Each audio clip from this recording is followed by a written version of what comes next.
Socialism sounds great. Free healthcare, free housing, free everything. Until you read the fine print. 2 Thessalonians chapter 3, verse 10. If anyone will not work, neither shall he eat. The Bible teaches personal responsibility, not forced equality. God calls us to work, to give freely, and to care for others out of love, not government control. Join us tonight on Faith and Freedom, the Conversation, as we expose the truth behind socialism and communism and why biblical principles lead to true freedom. Faith, family, freedom. Let's talk about it. Like, share, and subscribe so others can stand for truth.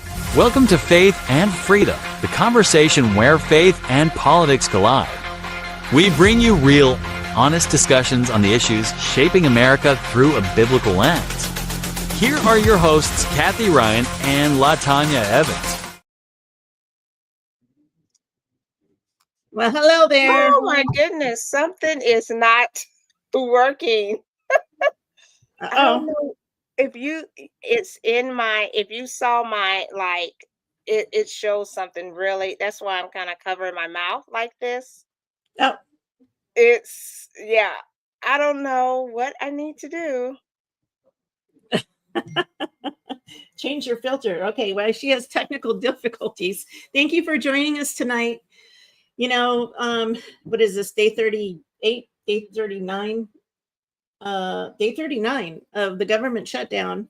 And it looks like the Democrats are starting to bend a little bit. Chuck Schumer, he said, we'll reopen the government. We'll agree if you agree to extend the COVID relief for the Affordable Care Act subsidies for another year. Well, Republicans said absolutely not. No. You know, their proposal on everything that they want to do is basically, what was it? $1.5 trillion was their proposal to add to the budget, to add to a budget that's already in deficit. You know, we don't have enough income in the United States to cover what we're already giving out. And so we're going into debt and adding more debt and continuing to add more debt to where our children's grandchildren's cannot pay for it. And think about that. There she is. She's back. You're muted. Everything good? No, can't hear you. You're muted. Do you see my teeth? They're white. Oh, so you don't see the black spots? What black spot? Okay, well, never mind. I don't see a black spot. You don't see it. Oh, now I do. You know, yeah. It's your background. You got it on green screen? Mm-hmm. Undo your green screen.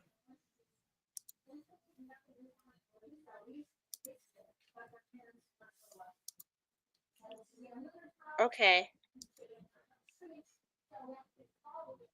Well, no black spot, but you had a little bit of green screen behind you, but that's okay. Okay. That's better. Yeah. It is what it is. You know, these live shows, you can't help all of that. And yeah, it's crazy. So, you know, we were saying, you know, the Democrats are starting to waver a little bit. And the sad thing is that you only need, you know, we got 53 Republicans in the Senate. Mm-hmm. The Senate filibuster requires anything to pass to be at 60. Mm-hmm. So when people say that Trump has the majority, he has the House and the Senate, really he doesn't. Because if he had the Senate, we would have 60 Republicans, senators, right, in there. And we don't. We don't. Right. So we do not have the majority. So trying to get things passed is like pulling teeth with the Democrats. And so what is happening is they want all these socialist programs, and that's what they are socialist programs. And tonight we're going to dive deeper, and we've been talking about this for about a year, about doing a show that's dedicated to what socialism is, socialism, communism, because they're along the same lines, versus capitalism. And their economies per se. But what are they exactly? And where does the United States stand on these type of economies? I mean, through American history, they've tried different economies. And if you go back in history, you can see the difference. And I remember in history books, you know, the different economies and stuff, and what didn't work. But the only one that really worked to where the United States flourished was capitalism. Free trade, not government control. Where we're getting into trouble here is we technically really don't have free trade anymore because there's so many regulations, government regulations, and nothing is more regulated than here in California. And soon to be more regulated in New York City, guys. I'm sorry for you who live in New York City, but oh my gosh. Did you vote in? Well, he is a communist. Sorry, guys. He's a communist. You guys voted in a communist. And the sad part is that the majority of women under 29 voted for him. So my question, Kathy, with a little pause there, what is it that these women under, like you said, in their 20s or under 20, whatnot, do they think they're going to get? Is it the free stuff that he's saying, and they think that their lives are going to be easier in New York? Like, what was the appeal? Over there. Oh, you're frozen.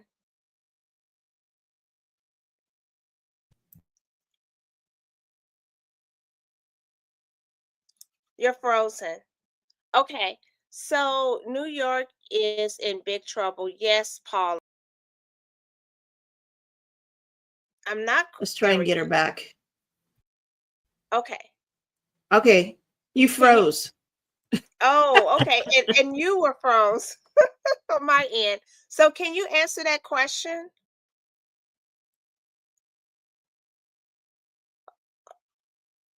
Okay.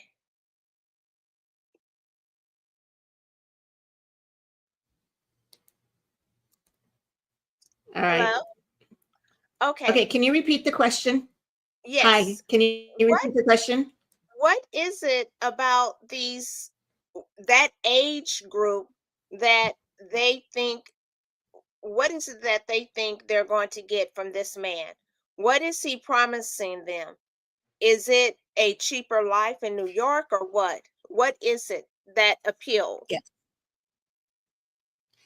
That's exactly it in a nutshell, is that they are he promises a more affordable life, free travel on the subways, lower rents, cheaper food, and all of these government subsidies to help cut costs.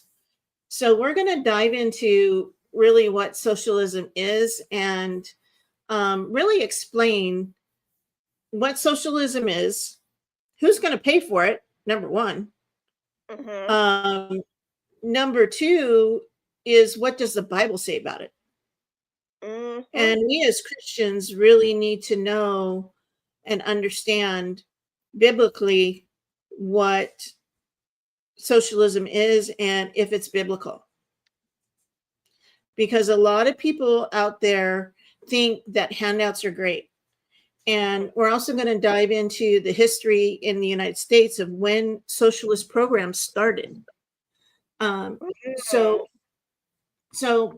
to start, let's start with the government shutdown and what is happening with that. Let me share my screen here.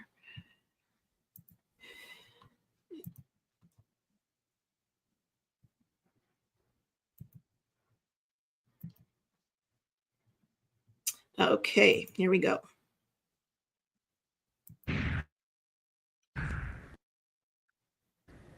President Trump has a plan to end the shutdown. Senate Republicans have a plan to end the shutdown. And Senate Democrats have a plan to end the shutdown. And none of them are expected to stick. Fox's Chad Pergram explains. President Trump doubling down on what he'd like lawmakers to do to end the shutdown. If we terminate the filibuster, the second vote that we will take will be to open. If the filibuster is not terminated, then we will be in a slog with the Democrats, and very little for either party will be done. So far, Everything essentially that they were asking for, the reasonable Democrats. Senate Republicans want to fund veterans and farm programs, plus Congress through September next year. The rest of the government into January. There could be a sidebar to address Democrats' demands on health care, but Democrats are not swayed. Leader Thune just needs to add a clean one-year extension of the ACA tax credits to the CR so that we can immediately address rising health care costs. The new plan is all about the math. 60 votes are needed. This is really a handful of Democrats who, it's all we need is 5 to come forward, but they, again, are being bullied by their leadership. Meanwhile, Democratic leaders blame President Trump. Until Donald Trump either gets off the sidelines or gives Mike Johnson permission to actually have a meaningful conversation, we're not going to see anything productive emerge from the House of Representatives. A weekend test vote on the new plan likely fails. It needs 60 yeas, and that requires Democratic buy-in. An end to the shutdown is likely weeks away. On Capitol Hill, Chad Pergram, Fox News.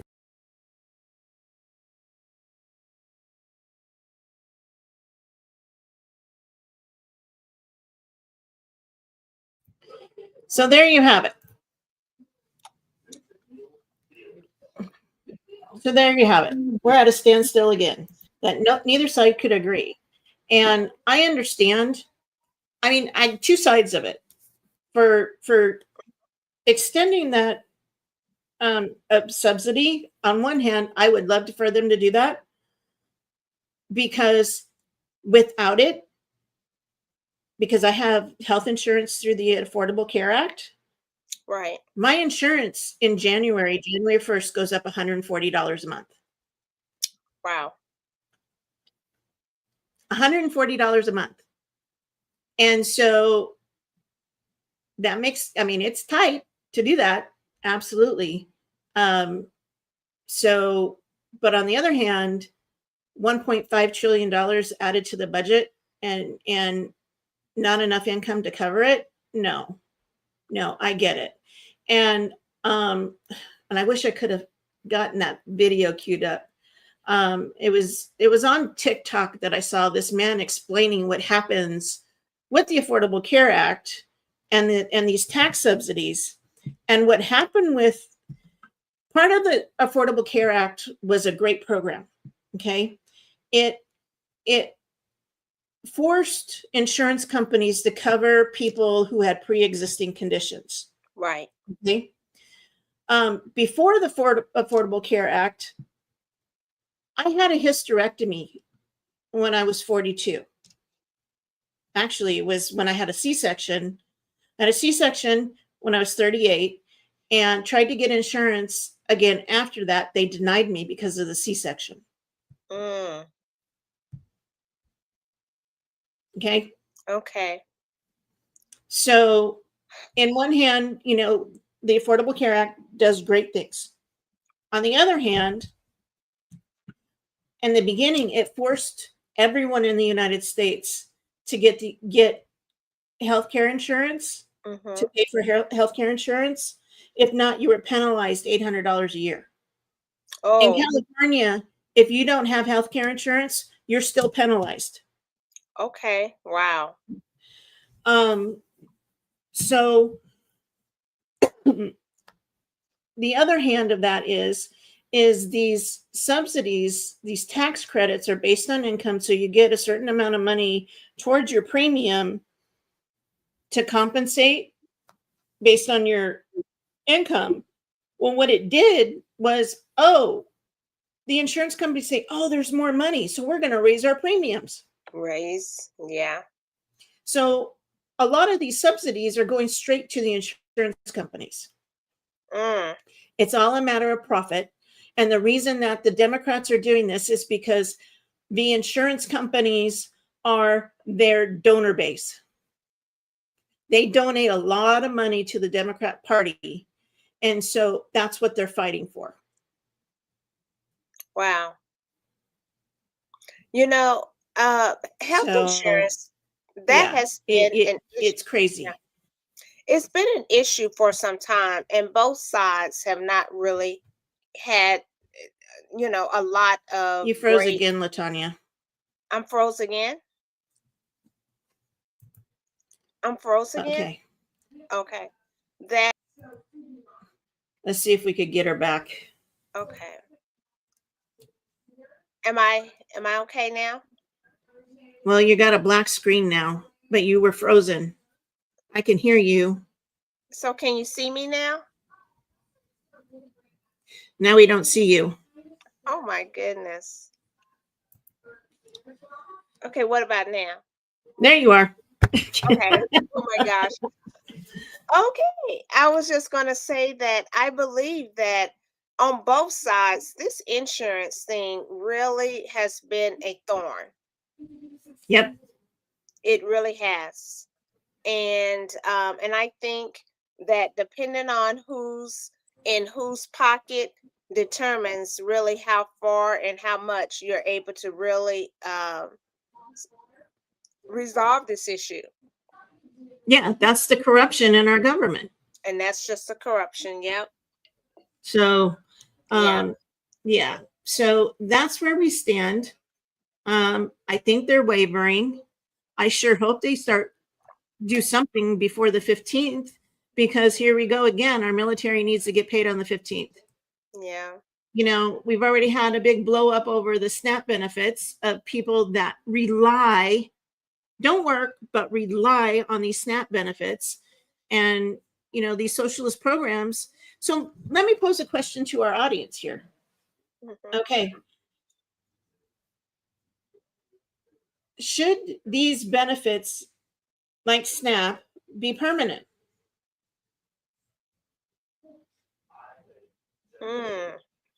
Should they be permanent? Yes. It's a good question. So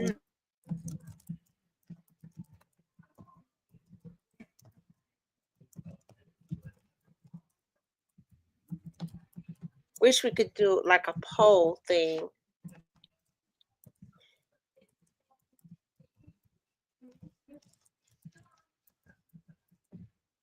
Well, I will say this. I'll keep talking to this.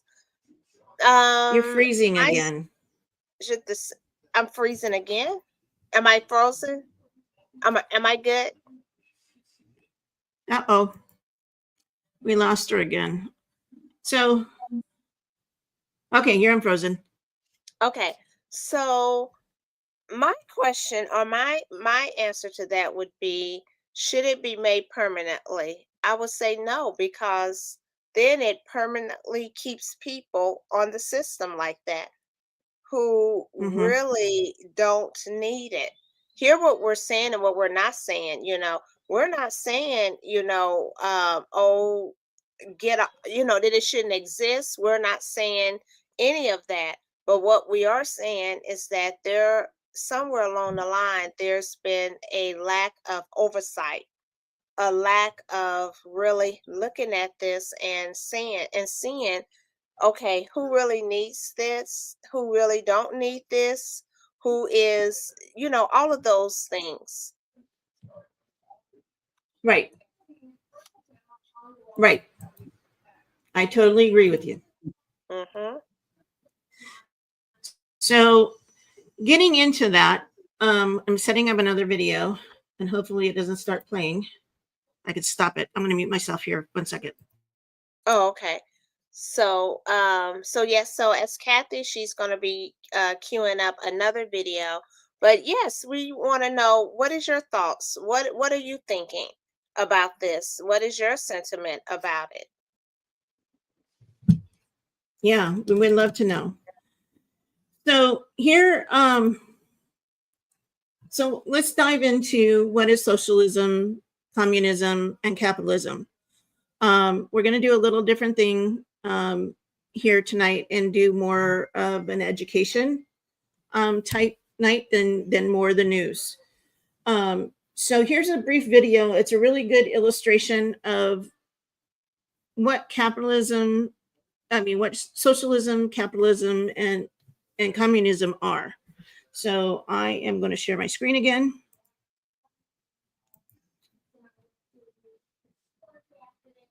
And of course, if anyone has questions, please leave the letter Q in front of your question. Okay, here we go. Welcome to Illustrate to Educate. Don't forget to like and subscribe to support more simple and objective videos on topics that matter. In this video, I'll simply and briefly compare communism, socialism, and capitalism. Communism is an economic and political ideology that advocates for a classless system in which the means of production are owned communally and private property is non-existent or severely diminished.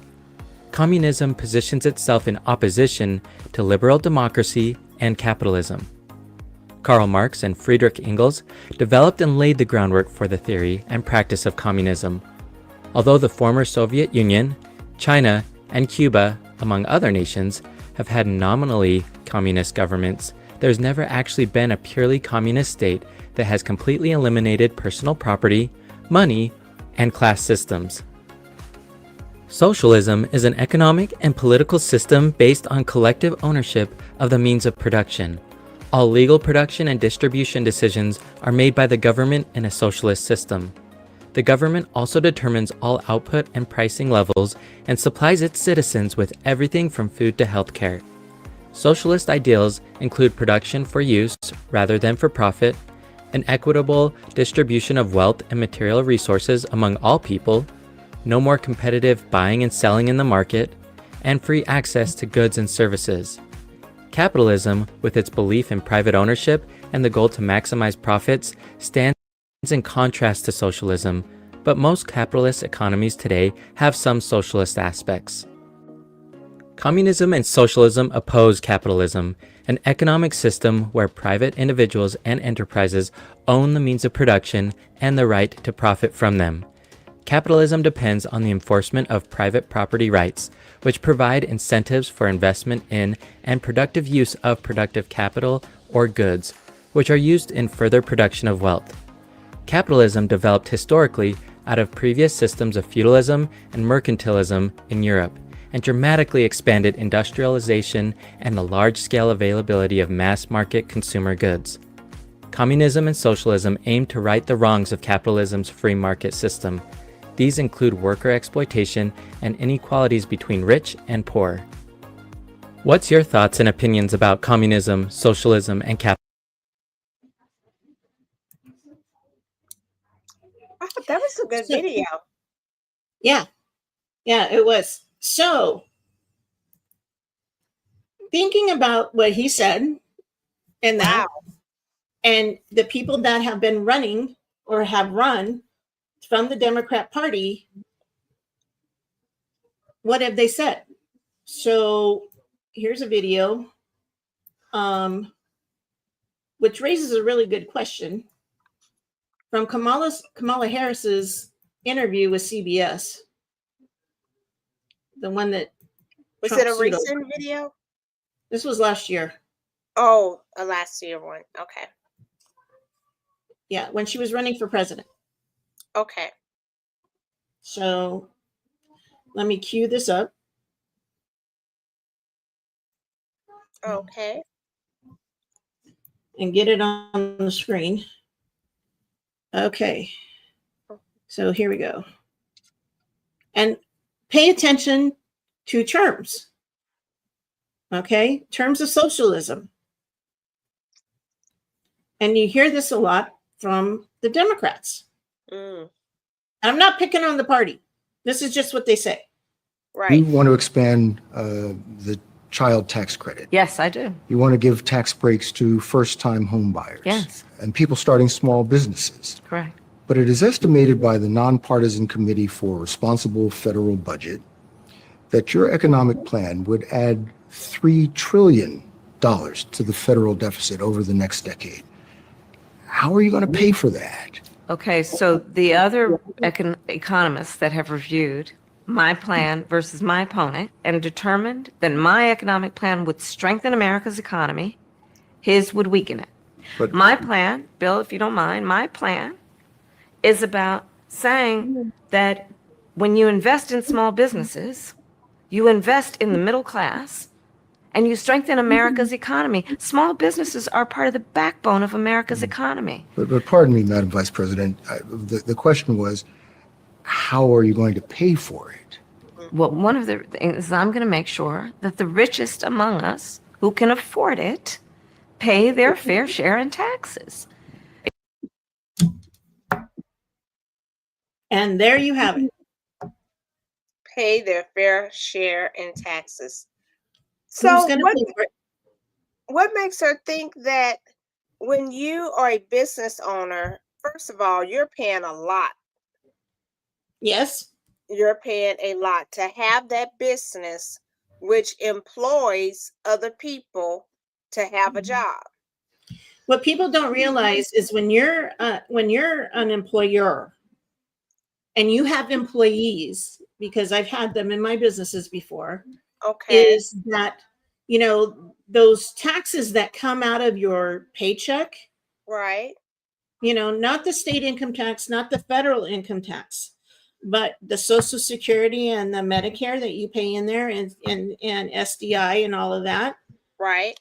the employer has to match those benefits out of their profits. So if 15% comes out, so it's 15.5% that comes out of an employee's paycheck, that employer has to match that.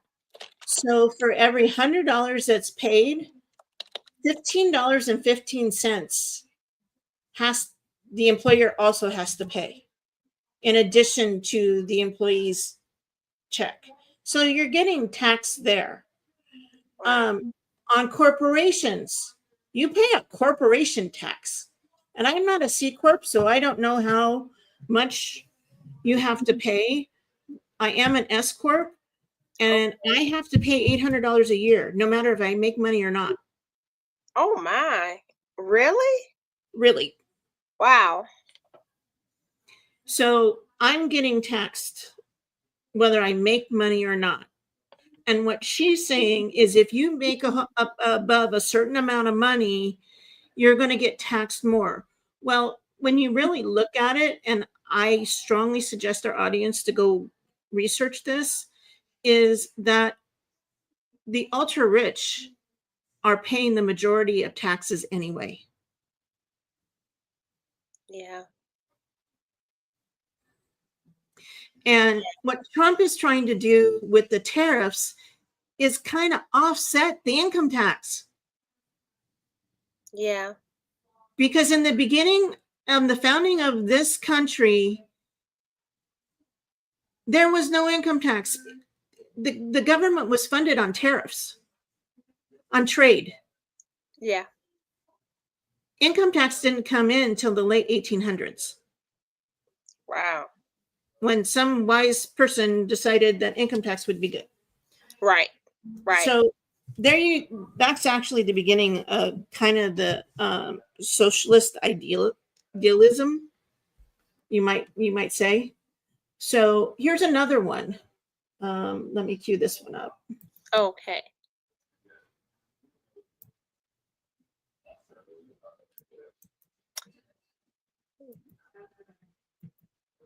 Did you see, Kathy, the message? What message? It's in the other section.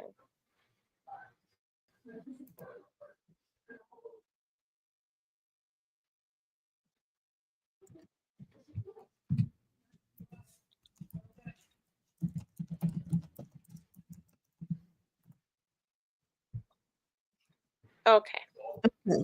So this is Bernie Sanders. This is Bernie Sanders in his Medicare for All plan. Who believes that health care is a right, not a privilege.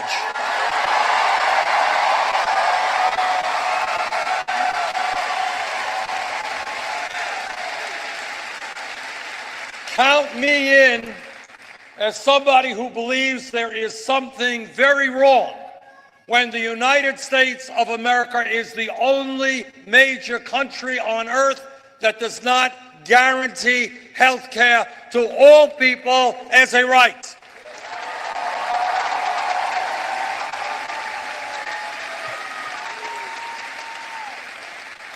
Yes, the Affordable Care Act has made progress. A lot more people have insurance today than they used to. But 29 million Americans still have zero health insurance, and many of you are underinsured with high deductibles and high copayments.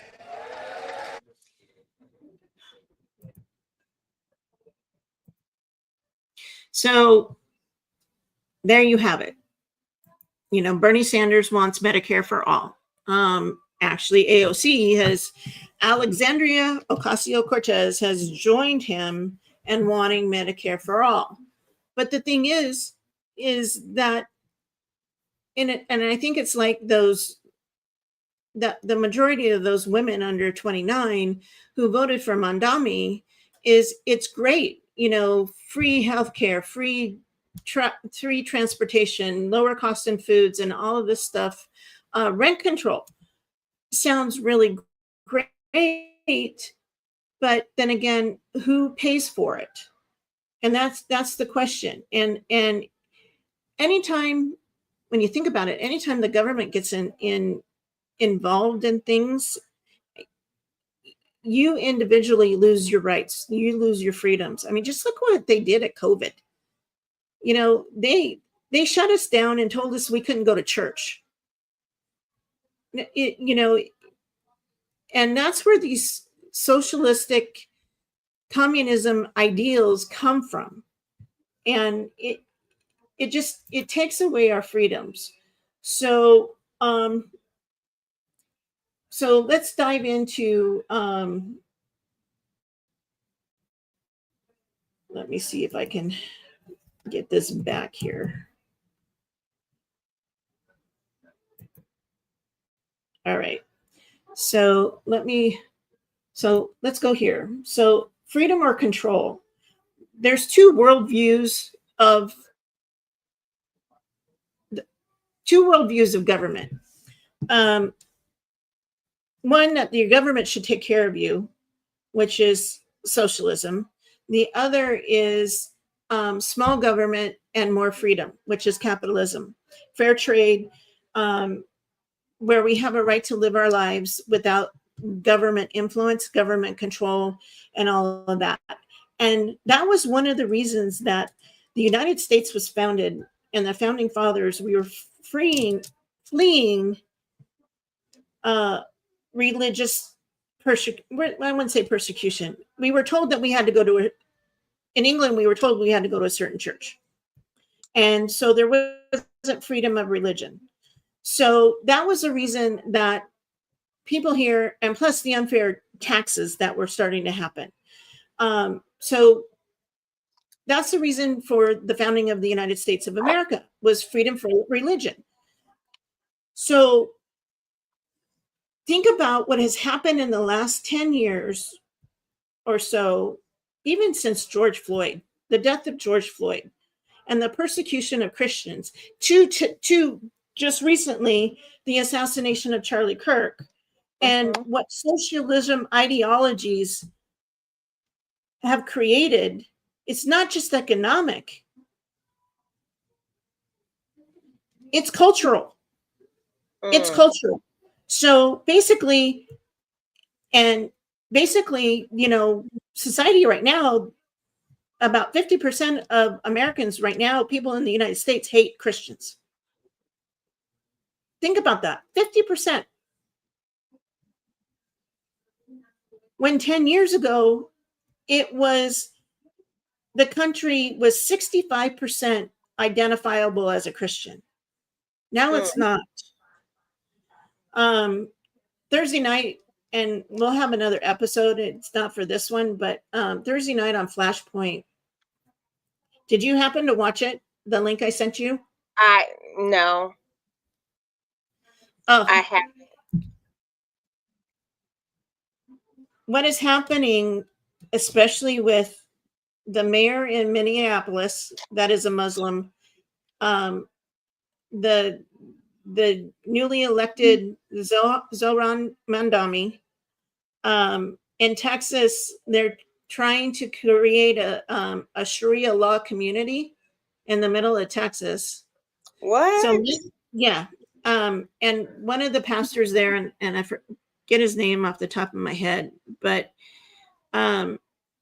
he and his family, I think they fled Syria and went to Australia because they were Christians. And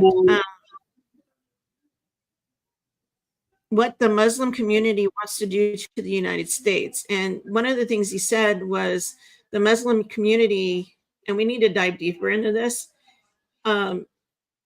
is here to destroy the United States and our way of living from the inside out. Of course. And so now you have Mamdani, who absolutely hates the Jews and has verbally said he hates the Jews. Now in the largest, did you know New York City has the largest Jewish population in the United States? Yeah. I mean, I'm not surprised, but I kind of heard something like that. Yeah. And now they have a Muslim mayor.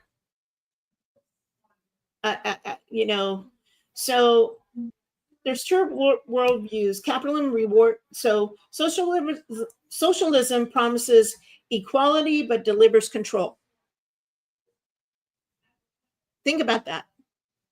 What has DEI stand for? Diversity, equity, and inclusion. You know, equity, share of wealth. Capitalism rewards effort and honors freedom. So which system aligns with God's word? You know, that's the question right now. Which system aligns with God's word?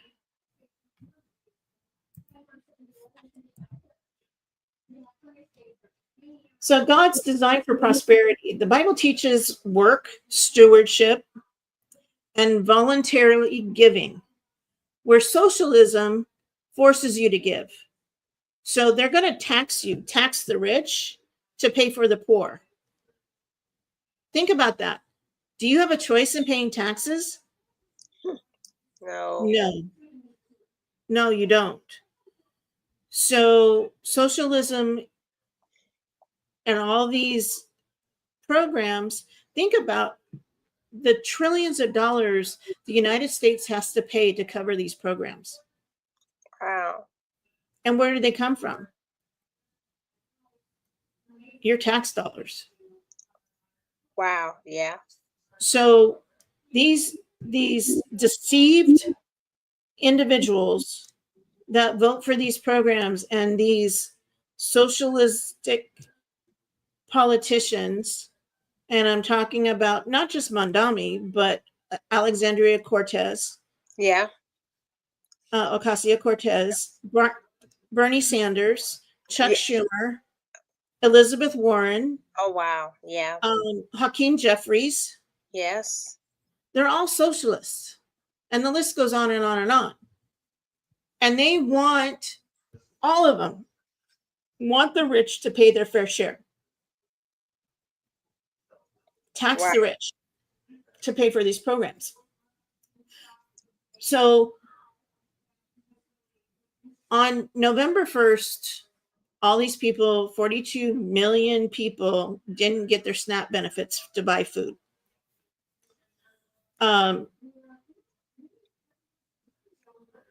but what God says, worth ethic. In 2 Thessalonians 3:10, if anyone will not work, neither shall they eat. We have to work for our food. In Deuteronomy, God says, I will bless the work of your hands. If you're sitting here waiting with your hand out, God's not going to bless that. You have to do something. Yeah. You have to get out there and work. And, these baby mamas are like with no dads.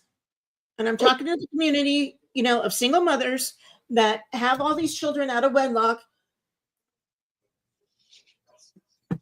and get welfare benefits and all of that. I'm not saying there isn't a time or need where you need welfare benefits. I myself, at one time after my car accident, had to have welfare benefits. Right. I didn't get much. I got $50 a month for food through the SNAP program. Get that one. Wow. It didn't pay for anything. Here in California, it may have paid for maybe 2 days of food. And that's not eating healthy. That's like macaroni and cheese and Spam stuff. Woo. I mean, seriously. Wow. It was really sad. So we got to work. Stewardship, Proverbs 13:11. Wealth gained hastily will dwindle. So somebody gives you money. Your perfect example. Somebody wins the lottery. Oh. What happens to most lottery winners? In a couple of years, they wind up in bankruptcy. They win millions of dollars and they blow it. Yeah. I heard a sermon one time at our church. It was a guest speaker. And what he said is that very rarely, and this comes from the charismatic Word of Faith church, which I agree with some of it, and I disagree with some of it. Okay. I'm not 100% in. Okay. Where the charismatic church says that you believe for God to bless you. You believe in prosperity and all of that. And as you give, it's given to you, good measure, pressed down, shaken together, and running over. God gives you, 10. And it does say this. The word does say this. Will give you 10 to 100-fold return.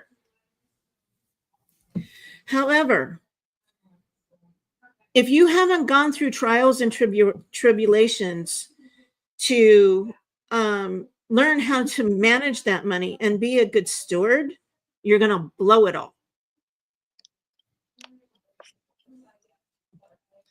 Are you there? We lost your camera. Oh, she's muted. There she is. So you got to learn to be a good steward. You don't automatically learn. You don't automatically know how to handle money. From a young child, your parents should be teaching you on how to handle money.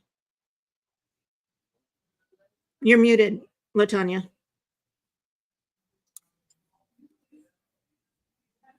Hi, Connie. Hi, Connie. I wanted to interject as well into this. So, like the scriptures that you have that breaks down about working, and we have the one, of course, the famous one, if you don't work, you don't eat. You have the one where it was a parable of how when the king went away and he expected for each and every one of them to do something, and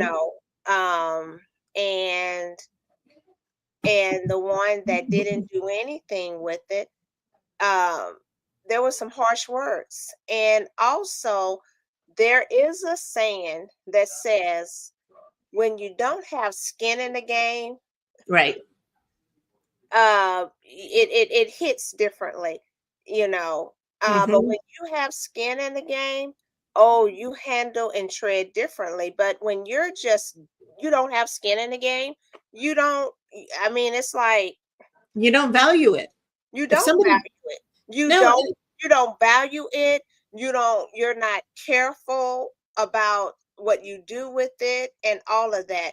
Because if you lose it, oh well, I didn't have skin in the game. If I right, do get something from it, it's like, ooh, okay, wow. right. And so that is just the truth. And I really didn't understand. And that is one of the things why we want to also say this, that that is one of the things people who are from other countries, when they come here, what they so love about our country. Now, I do want to, like, something I thought about, and Kathy, I'd like to hear what your thoughts are about it, as well as you in our comment section. Hi, Angela. Hi, Connie. Is that so? Oh gosh, the thought there. It kind of almost losing my thought right there. Oh my goodness, what I was going to say with that. Um, Okay, it came back to me. So, like, what people from other countries really like about coming here is that they know that if they work hard, then they're going to get paid. If they have a talent, they can create and make a business, they're going to get the rewards that come from that. In a lot of these countries, there is even no incentive, you Right. know. And these are truly socialist countries. It's no incentive. Why go to be a doctor and work, unless it's just something you want to do? But why, a part of why people go for these big things is because they want, what the revenue that's going to come Right. from it. So why go and do all that when you're going to get no more than, I don't know, it's like the next person that didn't go to school, didn't, there's no incentive with that. So what I was going to say is, on the other side, and that's probably for another conversation, but it just, now it kind of makes sense to some degree, Kathy and Angela, Connie, and those who are watching. Maybe why, like, how we talk about our health system. I mean, our foods and stuff like that. Now it makes sense. Yeah, So we are a capitalist country, economy, where it comes with we health. are private So business. so what does that mean? When it comes to health, they're not looking out for your health, for the best of about your health. What I mean by, because let's just be honest, when you're sick, when you have to go to the doctor, when you have to be on all this pharmaceutical and all in the other, guess what? That's business for them. Let's just be real. And then now it makes sense too why maybe some other countries, when it comes to their health and what they allow, is better than what it is in America, because of the way that system is. So it just really connected now with me. Over here, for the most part, they're not really trying to make you healthy. they No, they're well, trying to make hey, they're it, trying to make money. They're well, trying, here's the thing. and Here's the so thing. Um, you have to, take ownership of your health. That's just what it boils down to. You have to yeah, take ownership of your health, everybody. Me, you, and everyone.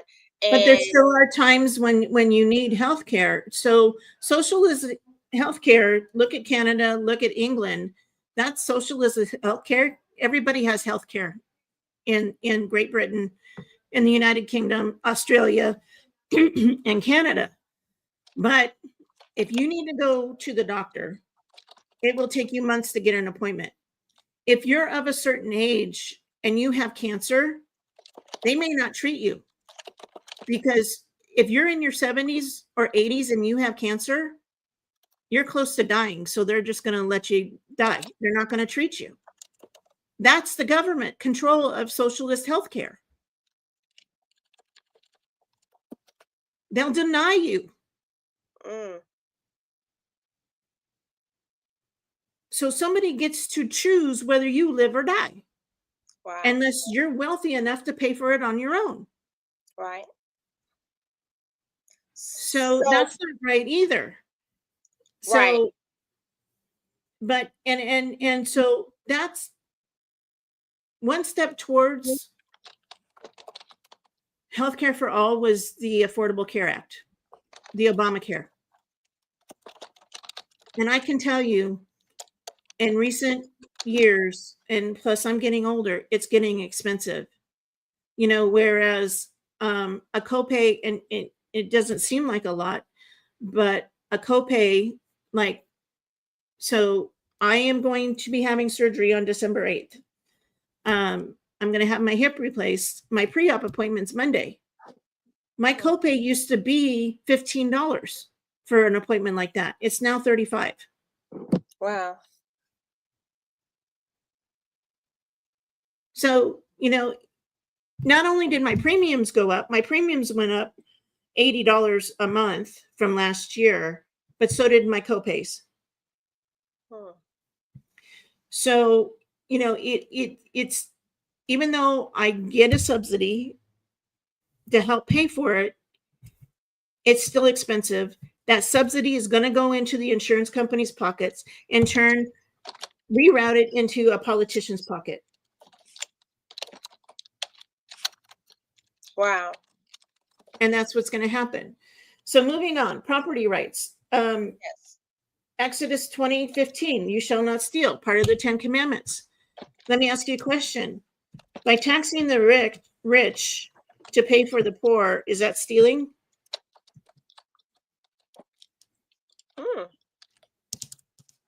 One, if you say it is. Two, if you say no.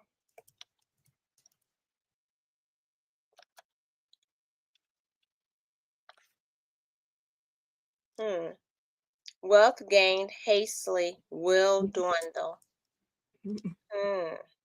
Yep. So, interesting concept. That's a good, yeah. Angela says yes. Angela, I agree with you. So, Yes. why incentives matter? Capitalism rewards diligence, risk, and creativity. Think about that. If the government is in control of everything, what happens to the innovators? What happens to the Thomas Edisons? The one who, you know, innovated the light bulb. What happens to tech, developing tech, the computers? They go away. You're right, Angela, they go away. So socialism removes the incentive to work harder, stifling innovation and personal growth. So if somebody's gonna, so if my needs are taken care of by the government, do I have to do anything? I got a roof over my head under Section 8. I get food benefits under SNAP. I get health care under Medicaid, Medi-Cal, or Medicare. Well, Medicare isn't the same thing because you do pay into it. So why should I have to work? Why should I have to do anything? What benefit is it of me? There's no self-preservation under socialism. Think about that. You know, it's just like what has happened in the last 20 years with our kids' sports. Everybody gets a participation trophy. Everybody needs to feel good about playing and not winning or losing. Well, what did that teach our kids? It taught our kids not to strive better. Well, I think you're hitting the nail on a lot of things. It's doing a lot, even with all of the, how can I say it? There are some things, if you think about, let's say when we were growing up, and it's not so many like generations beyond, but we had to learn how to cope.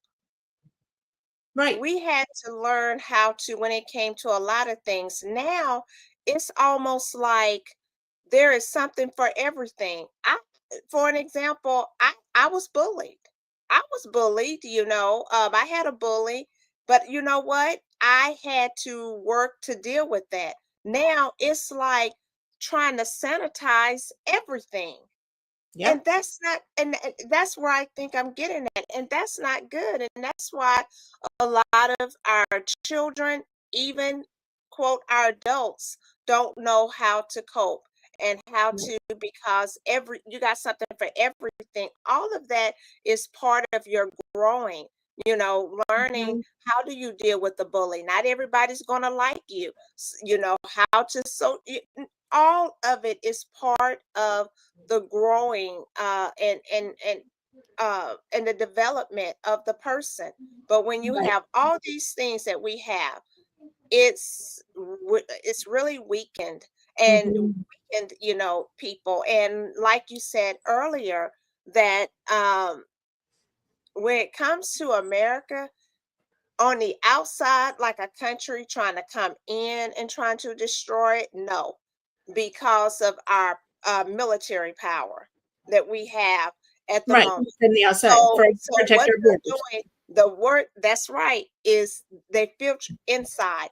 And I learned something today about and this was from someone who was a former Muslim, and their conversion to Christianity. And this is what they said, because I asked them that question, and I was thinking about, our show.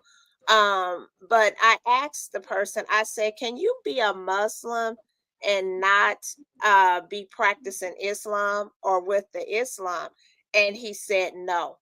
He said, let me say it like this. Can you be a Christian and not practice Christianity? That's right.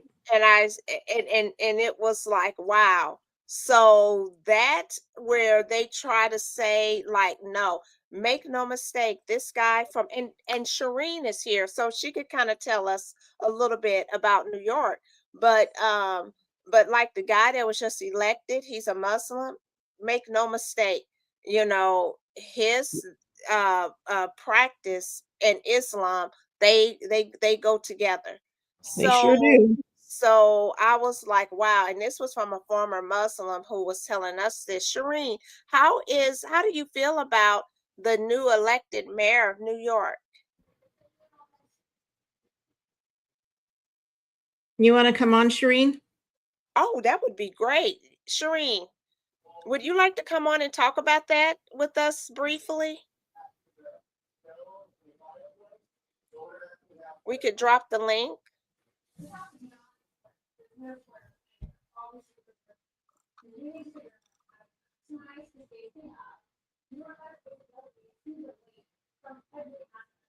No, she's just getting home from work. Okay. All right. So yeah. So Proverbs 10:4, lazy hands make for poverty, but diligent hands bring wealth. It goes back, if you do nothing, if you're lazy and do nothing, you're just putting your own self into poverty. And the sad thing is a lot of these people today that are on welfare were born into it. They don't know any different. And they criticize JD Vance. His mom, I mean, if watch the Hillbilly Elegy, the story of his life. It's on Netflix. And how he pulled himself up out of poverty and the bad situation that he had with his mom being a drug addict. Yeah. And being raised by his grandmother. That's the American dream. And that's what it should be. But socialism, if he bought into socialism, he wouldn't be vice president today. Think about that. He wouldn't have joined the military. He wouldn't have gone to college. He would not have gotten a degree. and he wouldn't have been vice president. He also is a business owner. All those things. But he didn't buy into the socialism mentality.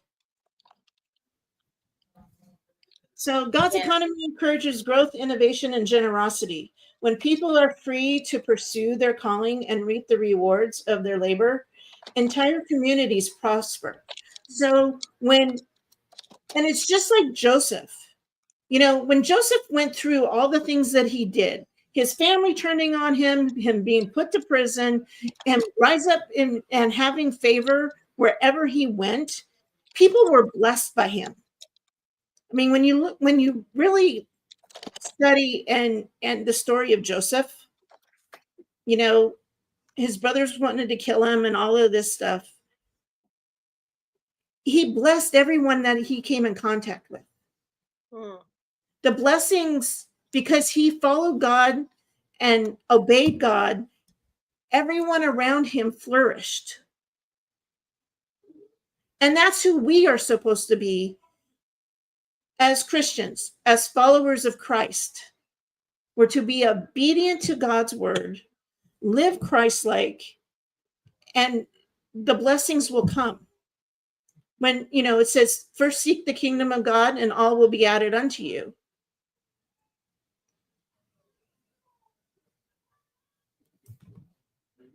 And all will be added unto you. So let me go here. Okay, this is a good time to take a break. And so I am, so it's still, so yeah. Tuesday is Veterans Day. I'm extending the sale on Faith and Freedom Shop for our veterans collection. I am wearing one of my shirts from the veterans collection. It is this one. I'll show you. Where is it? This shirt right here. I'll pull it up on the screen. And I'm wearing it in black. So right now, everything in the store is about 15% off. For Veterans Day, when you use code VET10, you get an additional 10% off and free shipping for anything over $50, any order over $50. So we need to honor our veterans and our active military right now. They are being put through a lot. They're working without pay. They did get paid on the 1st. They did get paid last month, but they may not get paid the 15th, which is coming up, unless the government opens again. I know my son, his deployment has been extended now 5 times. He's out there serving his country, and he doesn't need the stress of everything that's going on. But I thank you for everyone who's been praying for him and continue to pray for him and his safety and all our military safety. But these shirts, I want to honor our veterans for Veterans Day. So that's our break. And then I'm going to stop sharing here and go into our fun fact, which will lead more into our next half of our conversation. So, did you know that the United States, the land of liberty and free enterprise, has actually adopted several socialist-style programs over the last century? Let's take a quick walk through history and see when it all began. It started in the 1930s during the Great Depression. President Franklin D. Roosevelt's New Deal introduced massive government programs like the Civilian Conservation Corps, the Works Progress Administration, and the Social Security Act of 1935. This marked America's first major step toward a government-managed welfare system. In the 1960s, President Lyndon B. Johnson's Great Society expanded federal power even further.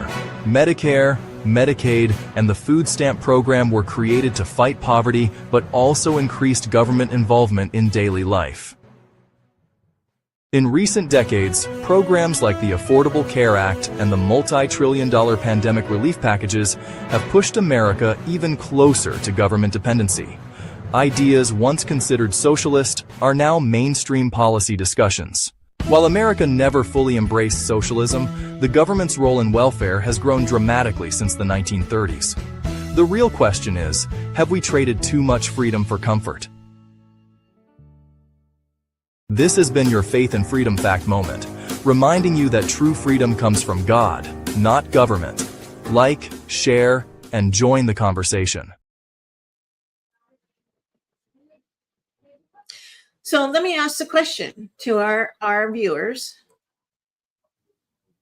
Do these socialist programs make you dependent on the government? Because they certainly don't make you dependent on God and acting out in faith.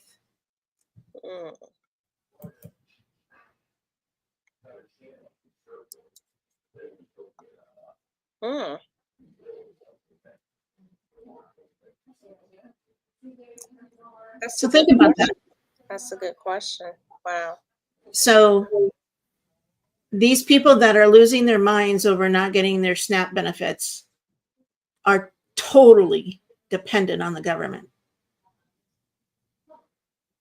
They're out there crying and losing their minds because they can't feed their babies. Now, before the Great Depression, when people were in need, where'd they go? They went to the church. They didn't go to the government. They went to the church. Now, one of the fictional stories, but had very historical truths, was Gone with the Wind. And I know it's become a bad movie over the recent years, but unfortunately, it is very historical and it's very truth-telling. And you look at that movie during the Civil War, and when people needed help, even Scarlett O'Hara went in and helped. A very wealthy woman that was born into money. And yes, her family was slave owners.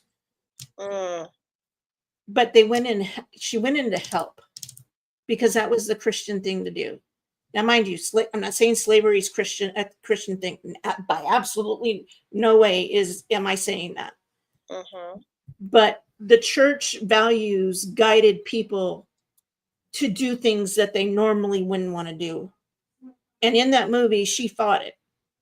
She didn't want to do it. It disgusted her, but she did it. She went out there and helped. And it was heartbreaking seeing those soldiers all torn up. Yeah. And dying. I mean, I couldn't do it. I couldn't. Yeah. But that was the church's responsibility. So, for decades now, and we've talked about this before, is the church's responsibility and what pastors need to speak from and teach from the pulpit. Not only, making disciples for the congregants, the body of Christ, to go out and preach the gospel and win souls to Jesus. But one of the ways you do this is by community involvement. Going out, my last church, we had a community every Sunday. We had a food bank, and there would be a line of cars of people in between services wanting food every Sunday. The biggest event was the kids' backpack event for school, back to school. Not only did they come there, they can come there for backpacks, they came there for food. They came there, we had volunteers there that would give free haircuts to kids for back to school. And as well as clothing. He used clothing. And that was the community outreach, and that's what church should be. You know, it shouldn't be the government handing out. Yeah. And here's what socialism has done from the church. And I don't have the video of it, but there's a pastor in Canada that has been arrested for giving out food. It's against the law to hand out food in Canada without a permit. And if you're part of a Christian church, you will not get that permit. Wow. That's socialism, guys. Wow. Government control. Think about it. What's happening to the church now? We're being persecuted. We're called haters. We're called racists. We're called every name under the book. Because they say we're not intolerant. You know, we are taught to love everybody. No matter what sin you have committed, we are taught to love you. But they turn it around and says, well, I'm gay, so you hate me. No, I don't hate you. Right. I don't support your sin. But then again, I'm a sinner too. I missed the mark. I've done things that don't line up with the word of God. I've had to repent and turn my life around. When I got out of high school, I was a good girl in high school, mind you. But when I got out of high school, something happened and I became the party girl. I didn't get into drugs or anything like that, but I drank a lot. And I wound up in situations that I should not have been in. And I won't go deep into all that. But when I gave my life to Christ, I repented of all that and didn't go back. And that's what repentance means. It means turn around. It's not going this direction. It's going this direction and following Christ. And what he teaches us and how to be.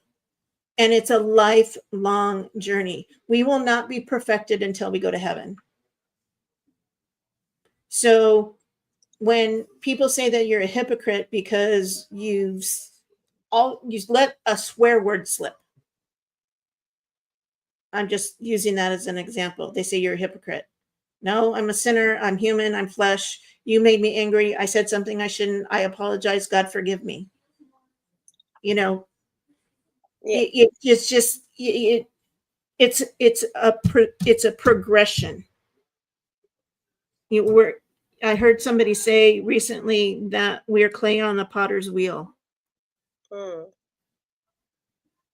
And when we fall short is because we want off the potter's wheel.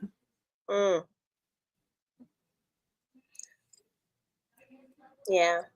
Well, you know, I also see it like this.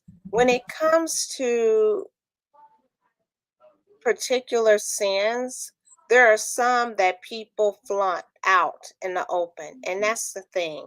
You know, that's the thing. Like you said, secret sin, public sin, it's all, you know, if the things that maybe that are done secretly, or I don't know, if they were out there in the open, people would call it out and condemn that too.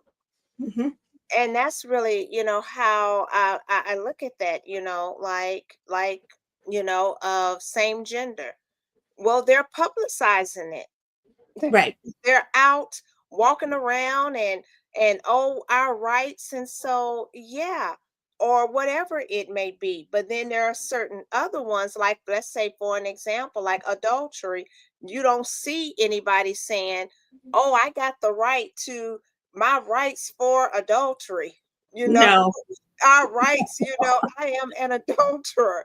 You're not, you see, now you see what I'm saying? You're Right. not Nobody is going to be fighting for the rights to be an adulterer. They are not, you know.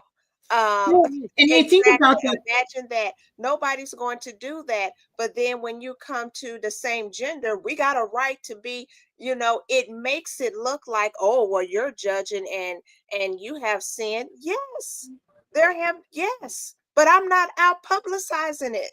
Exactly. It's like what goes on in the bedroom, stay in the bedroom. People are not out. There are some things you are, as Corey Minor say, tell the truth, shame the devil, tell the truth. So that's just the difference, That's right. is that, we're not, that's all I gotta say. Exactly, Connie. I won't say no more. We're not out publicizing it, and they are, and that's the difference. That's right.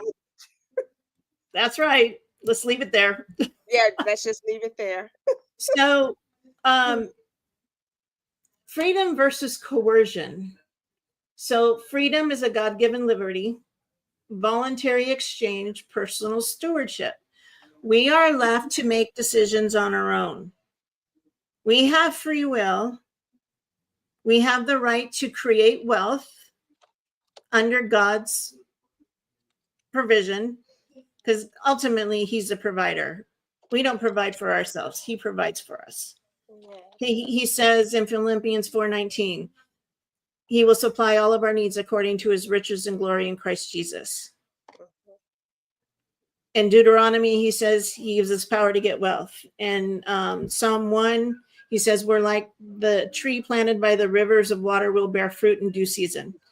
And it goes on and on and on. There are more scriptures on prosperity in the Bible than there is on healing.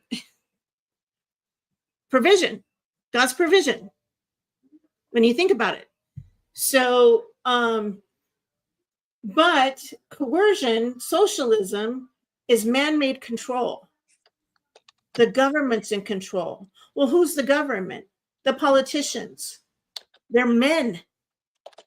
They're men and women, and they have their own ideals. And when they're not aligned with Christianity, they're going to force their idealisms on the rest of us. Right. Why do you think Trump won by 77 million votes? That's a lot.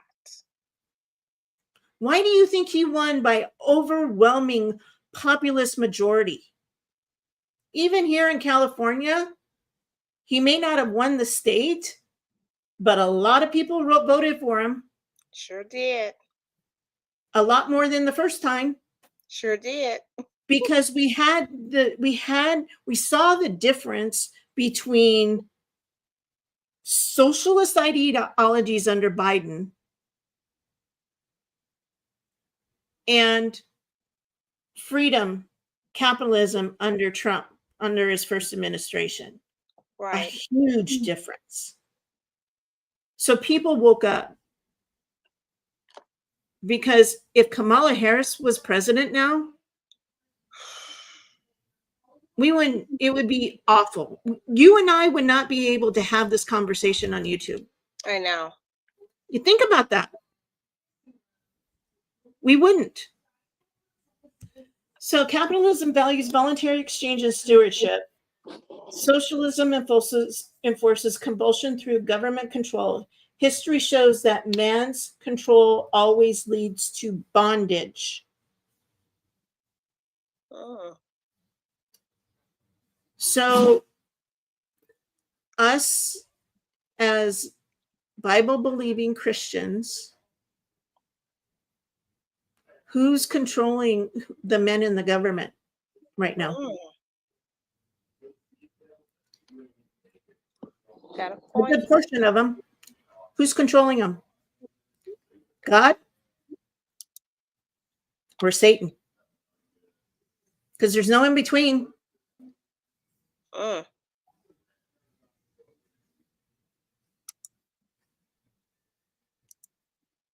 Got a point there. So do you want more government control? Do you want all these programs? They sound great. They really do. They sound great. And as I explained in my own example, it's going to hurt me financially, but God will provide. He always does. Yeah. My insurance is going to go up $140 in January. And I don't even know what the copays are going to be. Right. Wow. Me and you talked about this, and it would be great to hear what you in the comment section, what you have to say about it. But the programs that do have compassion to help those who are disabled, truly, disabled, and then for those who temporarily need it, that is a good thing. That is a good thing. The Right. church really, should be in that place, but that's why it's so sickening, because a lot of these churches, they talking about steadily bigger buildings, mansions, cars, galore, talking about chandeliers, bragging about how many chandeliers, and I won't even say who that is, of how much one chandelier costs, jets and all that. What does that have to do with helping the people? And starting first, it's just wow. And so the church has slipped and not doing what it should do. So okay, the government, and having a government that is trying to look after its people in that way. But what I believe has happened is corruption really got in there, and now it's people just like what has been mentioned to that party about why can't you come to a solution, because people will go without food. And it's like, well, that's true, we want to solve it, but we're trying to, with the health, oh my gosh, it's, I mean, they're being ingenious about it, because they know why they are really, what they're trying to do is to get a voters block so that they can, do what they're trying to do with that. But nevertheless, I do think that those programs, with the intent, the heart behind it, that's a good thing. But there's no oversight.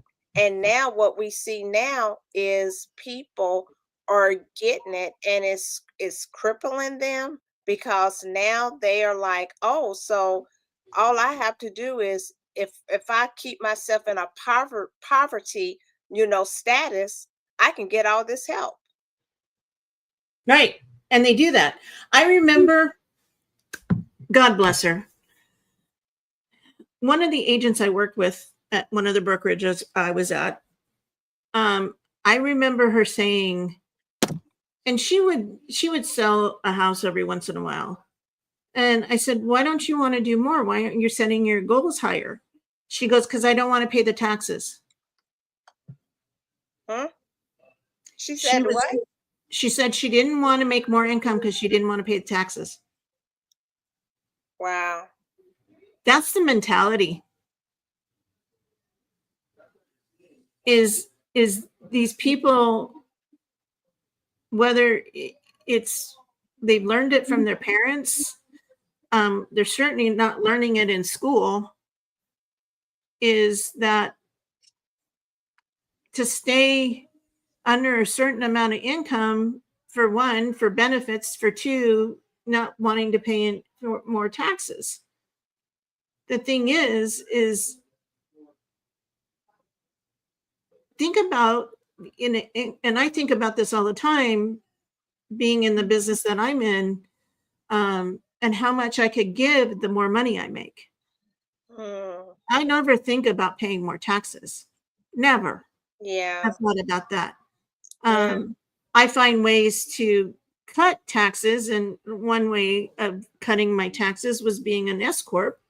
I learned that a long time ago, and I saw the difference between an S corp and paying myself through the corporation versus just being a solo entrepreneur, self-employed person.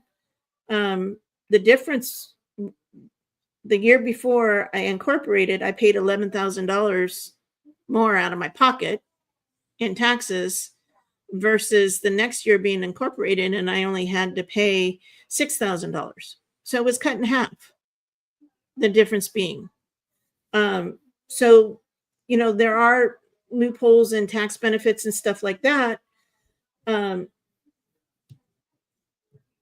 different ways to do that. I don't mind paying taxes to the government. I don't mind paying for police and fire and hospitals and all of that. I don't mind that at all. Where I have a problem, where my taxes are going to stupid programs like funding gender studies in Syria. When if you're gay or if you say you're another sex, they're going to kill you. What's the point? We're throwing away money.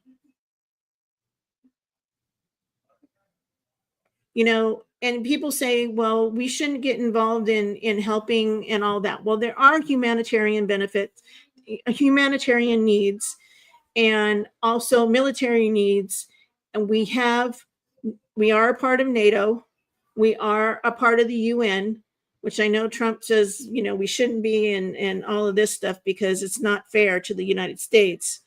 But we have agreements because of World War II that says we will go help out militarily with conflicts.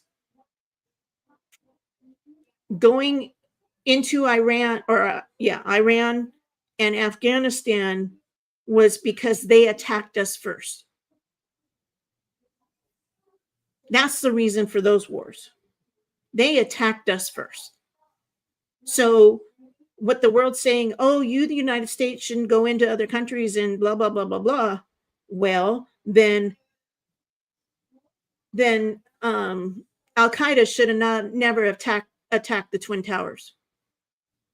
Should have never come on American soil and attacked us. Then we wouldn't have had to go fight in Afghanistan. So, but there's humanitarian efforts. I don't know what you guys feel about us sending in troops into Nigeria to stop the killing of Christians. But that's going to happen. It's going to happen.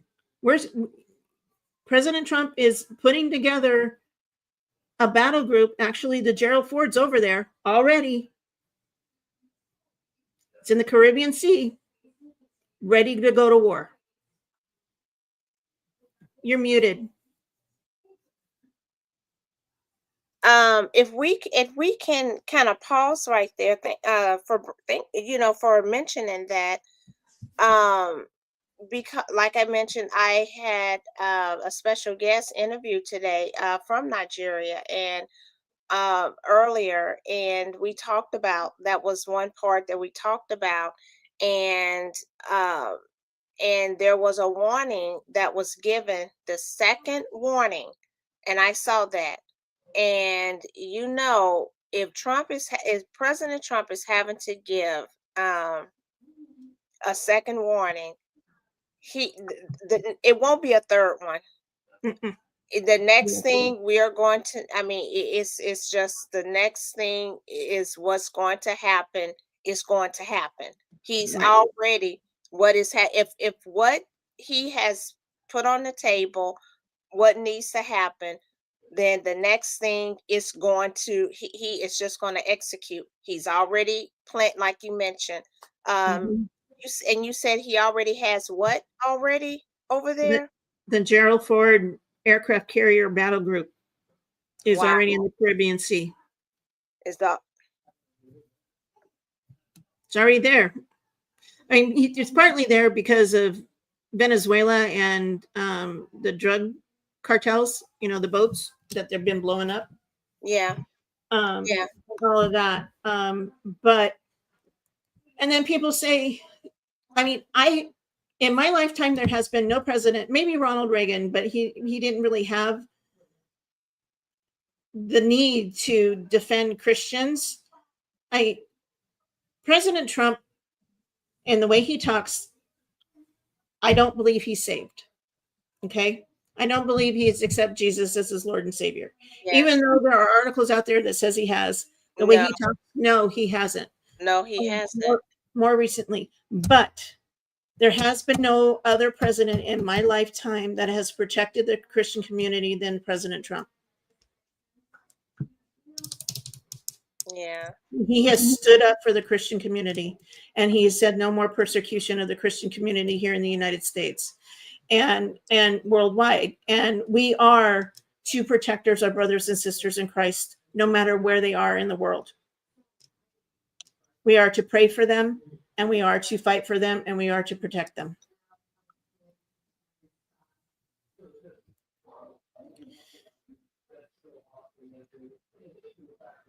That's a good question, Angela. That's yeah. Do you think the killings will ever completely stop? Nope. Not as long as there's Satan in the world. Yeah. So what do you, so being at that, what some people's thought is, what is going to be the plan of action then? Is it just to go and where these people are at to target and bomb them?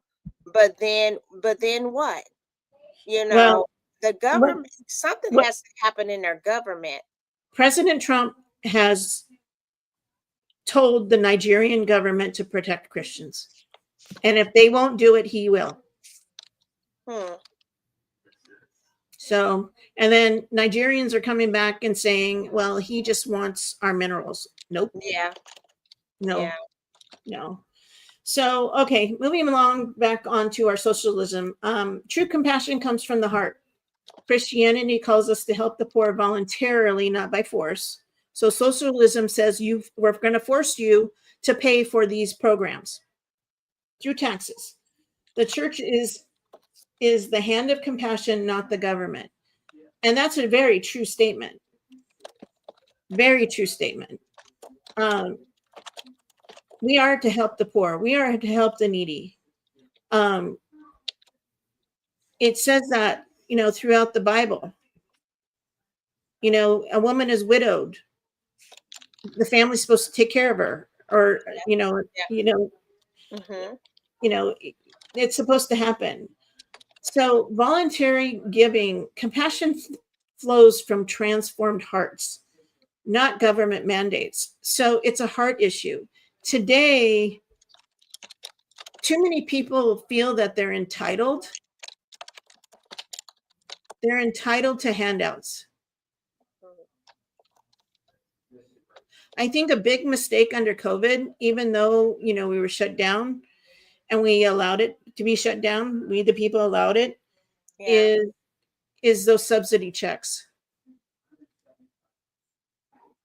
Oh. That was socialism. But those subsidy checks, they were not. I mean, wasn't it just a one-time thing? I'm trying to remember. We got 2 or 3 of them. But that's just 1, 2, or 3.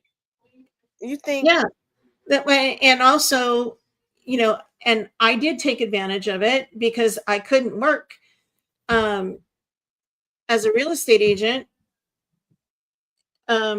We got unemployment. And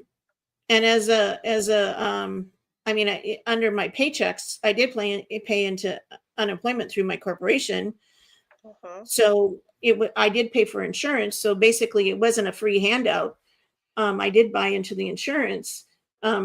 Ted, got, because he was laid off of work, he got unemployment as well. But it was subsidized by the government because the unemployment programs couldn't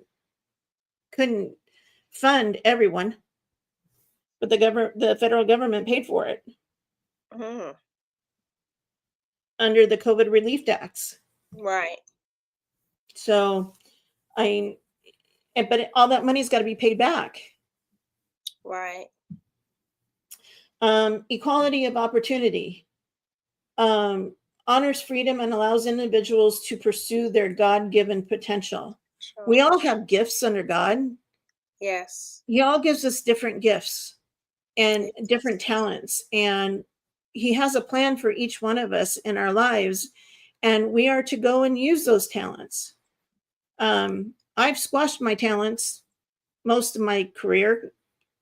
Real estate, yeah, I guess. I enjoy helping people, and I look at real estate that way. But my main passion is creativity, is artistry. I'm an artist. Mm-hmm. Yeah. And my career wasn't built around that. And that's why I had my love-hate relationship with real estate. I can't tell you how many times I went out of real estate. And I would love to retire right now, but I can't. I got to keep working. Right. So, but each one of us has the gift of hospitality. Okay. Yeah. The gift of hospitality, then go into the food industry, go into the hotel industry, something, start a bed and breakfast, start a hotel chain, be a Hilton. Yeah.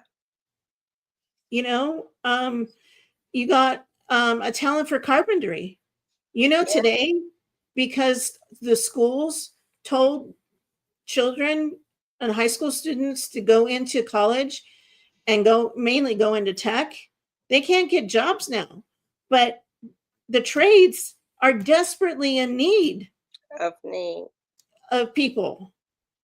That's why, my son, when we told him, we encouraged him, when you go in the military, you learn a trade. Yeah. Yeah. He wanted at one point he wanted to do construction and be in carpentry and be a CB, but that opportunity didn't arise. But the arise to be a mechanic did. So he's learning to be a mechanic on ship engines and for jet engines. He already has job offers from Boeing. He does? Yeah. Wow. See, good ones. And the more he stays in, the more certifications he gets. He'll get more offers. Wow. So, his friend that he's known from kindergarten, he started as a plumber's apprentice, and now he's a journeyman, and he's flourishing. He is so busy. And he's going to go to school and learn business administration so he can have his own plumbing company. Wow. That's great. Yeah. And these are Gen Zers. That makes me think about like my fence and in my yard. And there was a part of it where it was 3 posts that I don't know how it got knocked down. Maybe it was the wind. But this has been a while. And I mean, leaning, not knocked down, and my neighbors behind me, they have a fence. And so it got to where it was now laying up against their fence. And if there would be a big snow, which I was kind of spazzing out because I think we're going to get our first snow of the season, I think tomorrow. Oh, wow. Yeah, if I'm not mistaken, I thought it said, actually tonight around 8:00 we're supposed to be getting it, and it's pretty high, 55% that they're saying. And then so we're supposed to be getting snow. So I was like, if we get a snow, it's gonna be right at the angle that weight of it collecting is gonna with my neighbors. And so where I'm going with this is, I won't say how much it costs, but it the guy is working with me, who owns the company. And so I'll just say that, but just for those 3 areas, how much? Well, is a machine gonna do that? No. It takes and so the owner was like, the 2 guys that he was able to get out, because this was like very last minute. And he's mentioned they're really good, blah blah blah, and obviously they work for his company. So what my point is that a machine didn't do that. It took the hands and the skills and the labor of a human being. So don't believe the lie that robots and all is going to take over. Now, it may be with a generation that's beyond us, because I don't know about the ones that are coming up, but you're right. The trades. Mhm. Robots are not going to take away the trades, and you're going to always have stuff that is going to need human beings. You just are. Right. And Well, yeah, so during COVID, a lot of the tradespeople, they retired. They didn't go back into the workforce after the country opened up and they can go back to work. They just plain out retired. And I so my client right now, we got his home in escrow. He needed roof repair. I've been working with this guy for 3 years. Do you know he could not get somebody to repair his roof? They would say they come out, they would come out, they would give him a bid, he'd say, "Okay, go ahead," and then they would never show up. It wow, was so hard to find somebody to do his roof. It was ridiculous. And wow, even handyman. My handyman that I used prior to COVID, I can't find him. I don't know where he is. I pray he's still alive. I don't know. He disappeared. And trying to wow. find another one has been like pulling teeth. So Right, yeah, we desperately need it. right. Okay, moving on. Okay. Church-led ministry. Local communities caring for neighbors with personal touch and accountability. The church needs to be the center of the community. Where church is no longer the center of the community. The government is. Uh-huh. No.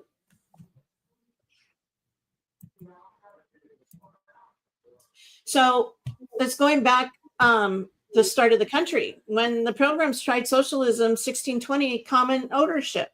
Pilgrims shared everything in common. Sort of like what you see now on homeowners associations. You got common interest in certain amenities, the pool, the clubhouse, trails, stuff like that. But what it did is it resulted in hunger and shortages. Just like the experiment, was it in Minnesota? I want to say it was in Minnesota. I forget. Was a government controlled grocery store or a government owned grocery store, which the new mayor of New York wants to do in New York, have government grocery stores. It was so mismanaged. The food was terrible. It was filthy, dirty, not clean, that it didn't survive. It financially could not survive. In 1623, private property. Governor Bradford gave each family private land. And then abundance returned. The colony thrived and prosperity flowed. The Pilgrims' faith and freedom fact moment. The Pilgrims nearly starved under socialism. Only after giving each family private land did they prosper. Their success became the foundation of America's free enterprise spirit. The reason they prospered is because they contended their own land, they grew crops, they took for themselves, and they sold what was the overages, or gave to the poor. What a concept. Wow. Governor Bradford gave each family private land. Huh. This is in 1623. Yep. Hmm. When the Pilgrims came to the United States, came to America. So the new face of socialism, we hear it all the time. Equity and fairness. Sounds noble, right? But often disguises as old socialist ideas. The battle is cultural and spiritual. The church must speak truth about God's design for work and freedom. Young Americans, polls show declining support of capitalism among younger generations. Look at this. Wow. It's a cultural shift.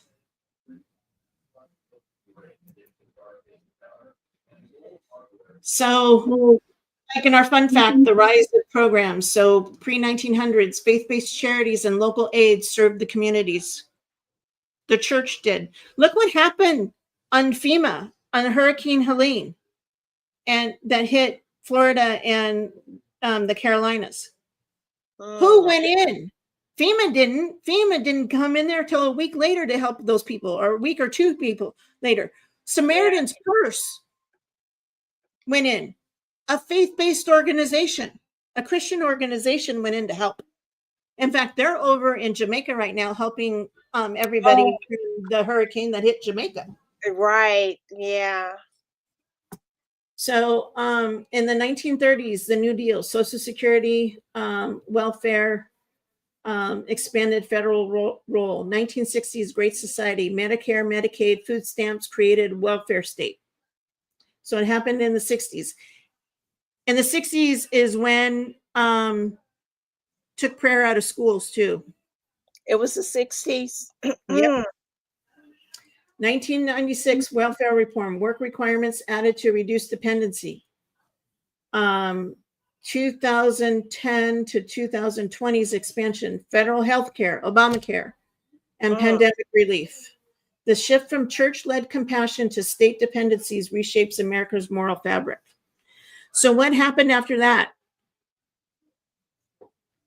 We have transgender, we have gay pride, the gay pride movement, and you have these whacked out people community dancing naked in the streets. Yeah. See what it leads to? It's not good. Well, this is the thing. You know, if I can just say, interject really quick. We cannot like maybe how people might think is printing money. Let's just keep printing money. We cannot do that. And just like how there have been so many times where there was threatening of shutting down the government, and then it would never happen because on the eve of being shut down, it would always something would come through. Well, this time is like a wake-up call. It's really like people are not being able to buy food, and it's like, oh my goodness, this really happened. So what I'm going at is that, you know, if the rich people, the people who got the money, they don't have to give, you know, they could choose to actually leave the country. Right. Or they can actually choose to you know what, there was it was a group of people in Louisiana, and they were so upset about how things were going or whatnot. And you know what they did? The wealthy people, they actually created their own area or like city or county, and they went through the proper steps how to do it. They named it, all of that. And so, and it was legit. And they were like anybody, they were not being, you know, at least what I could tell, were being discriminatory about it. They were like, as long as you were willing to abide by such and such. So it's like, if they continue with this, the rich, they are going to be okay. So, and it's like, are you kidding me? They are the ones who are funding a lot of these programs. Right. But because they're being forced to. Yeah. And doing this kind of stuff, like now we're going to tax you and take more. They could force them to do, like I mentioned, you know, they can leave this country. That's right. Why do you think there's a mass exodus out of California and soon out of New York City? Because people don't want to be regulated and higher taxes. It is very expensive to live here in California. You know, it's just Ted and I in the house now, and the dog.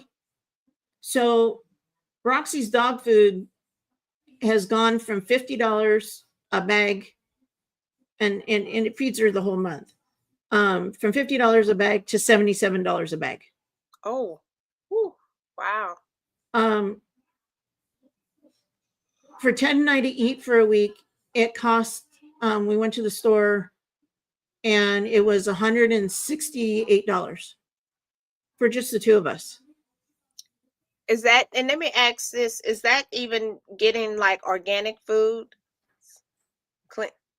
So, It's getting produce and meat, but it's not organic.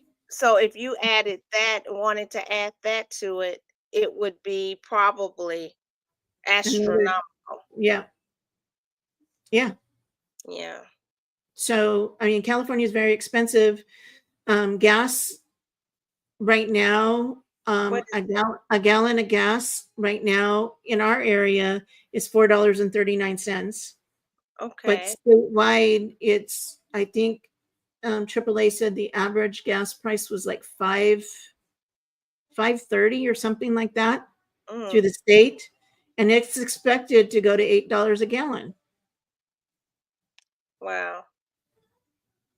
It's crazy. It's crazy living here, and it's because of socialistic programs and all the regulations and everything else, and the wasted money and yeah, and and then Prop 50 passed, and now they're finding that they found 100 ballots in a homeless camp outside of San Francisco. Prop 50 ballots that were never reached the registrar's office to be counted. So what are they going to do now? I don't know. I know that Reform California is filed lawsuit, for one, because the proposition getting on the ballot was in violation of the California state constitution. He didn't go through the proper channels. He just says, I want this on the ballot, and it happened. Governor Newsom did. So we'll see what happens. But the way they rigged it, Republicans don't have a chance. Don't have a chance at all. So, in closing, freedom anchored in faith.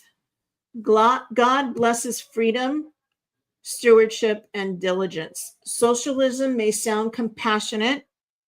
We're giving to the poor. Yeah, we're helping the needy, but it enslaves hearts and kills hope. And as we said, to reiterate, people on these programs stay on these programs. They have no self-resilience, no self-worth, no self-motivation to get out of the situation they're in. America's prosperity is rooted in biblical capitalism and freedom Christ gives. Galatians 5:1, which is the foundation scripture for Faith and Freedom, the conversation, and Faith and Freedom Shop. It is for freedom that Christ has set us free. There's freedom in Christ. So what we need to do is we need to pray for discernment, seek God's wisdom and understanding in economic and political systems, stand for liberty rooted in biblical truth, defend freedom as a God-given right, not a government privilege. Think about that. It's a God-given right, not the government. Yeah. And, the foundation of the United States government is for the people, by the people. We, the people, are the government, not those dumb, corrupt politicians that are in Washington, in your state capital, in your cities. No. And it's not just Washington. It's everywhere. Your school boards. And then support leaders who protect freedom and vote for and encourage those who uphold constitutional principles. Join the Faith and Freedom conversation, like, share, and engage in this vital discussion. The church needs to be more involved, and we've said that before. I have a video from Gene Bailey. It was his opening statement from Flashpoint on Thursday. Charles Finney was a religious leader from the 1800s here in the United States.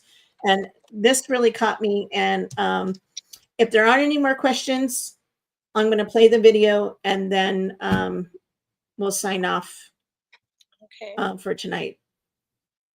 Any more questions? I don't see. Let's see. I'm going back up really quick. I don't. Oh, yeah, there. Oh, oh, that was your question. That you had posed earlier.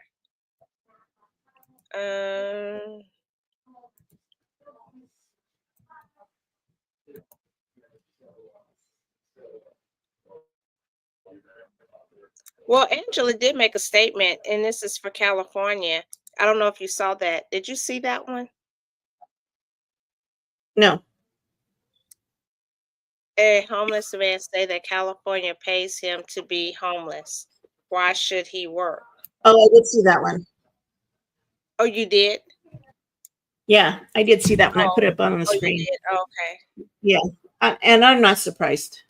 I'm not surprised at all. So this is about 2 or 3 minutes, but it's really good, and it's thought provoking, and it's some prayer points on what we need to pray for. So I'm going to play it.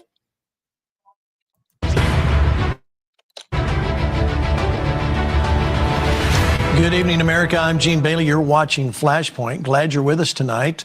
We're going to talk about everything. Since Tuesday night, I can feel all of you going, I can't wait for Thursday for us to talk about the election. And the world is recoiling in this elections, but there is hope, and we're going to talk about that tonight. I wrote a few words I wanted to share with you, and give me just a few minutes here to bring this, because I believe this will set the tone. Charles Finney wrote some words 2 years ago.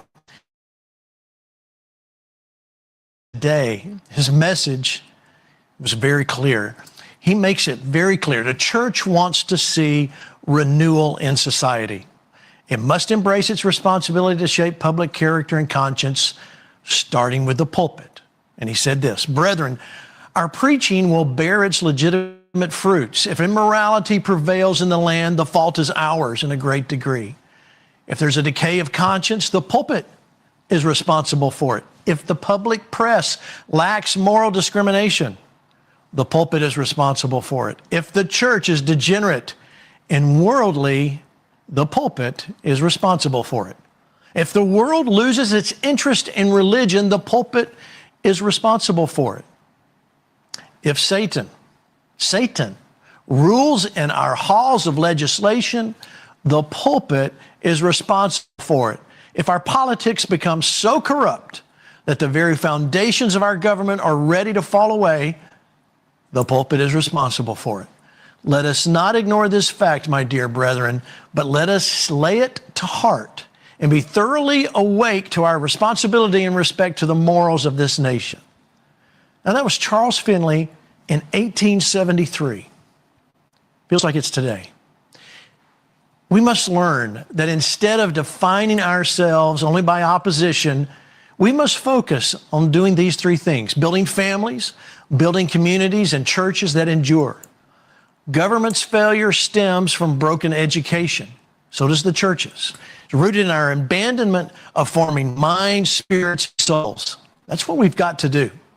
The true strength of a nation lies not in its data or family, faith, and the service that holds communities together. When Washington, D.C. falters, and it will, our neighborhoods must stand firm. Today, our purpose is not to look back in despair or focus on political driven by the rage that we may feel, but instead by reason and by hope. That hope is rooted in the example and the teachings of the Bible, specifically Jesus Christ. Now,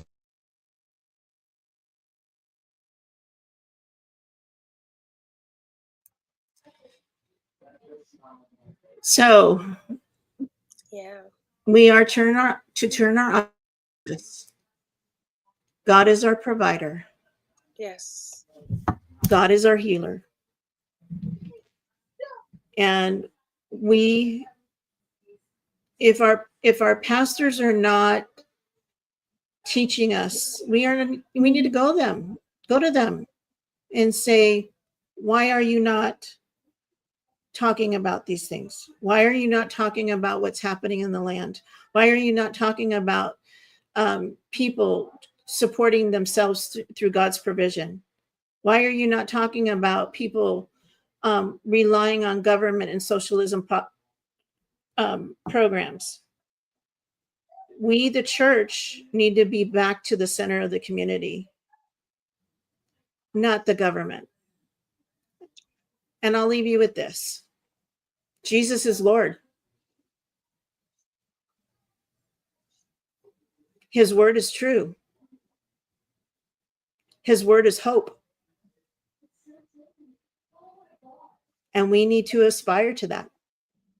I thank everyone. Love you all. I hope you enjoyed tonight. It was a little different. I hope you learned something. Yes. More of an educational type of live tonight, but yes, thank you all for joining. Thank you, Angela. Thank you, Connie. Thank you, Shireen, and those in the eye. Thank you so much. And Paula, you was earlier. Thank you. Thank you. So yes, and please support us. Yes. At Faith and Freedom Shop, and also buy us a cup of coffee. Yes. And once again, this is our shirt. I know that Kathy showed it on the thing, on the, on our on the in the shop, but this is me actually, you seeing me wear it. This is one of the colors that we have, and then oh, wait a minute, I'm on the wrong side. Anyways, that's see the flag. The other side. Yes. Yes. So Faith and Freedom, the conversation. Yes, we thank you for your support in all of these different ways. It really helps us, and for us to be able to just make Faith and Freedom the conversation, continue to have it to get better, and what you all want to see, and a safe space, because there's not a lot of spaces like this where you can come and you can share and ask your questions, and we may not always agree, and that's okay, but we work through it together. So amen. Yeah. So God bless. Until next week, we love you all. Thank you for joining. Bye. Bye.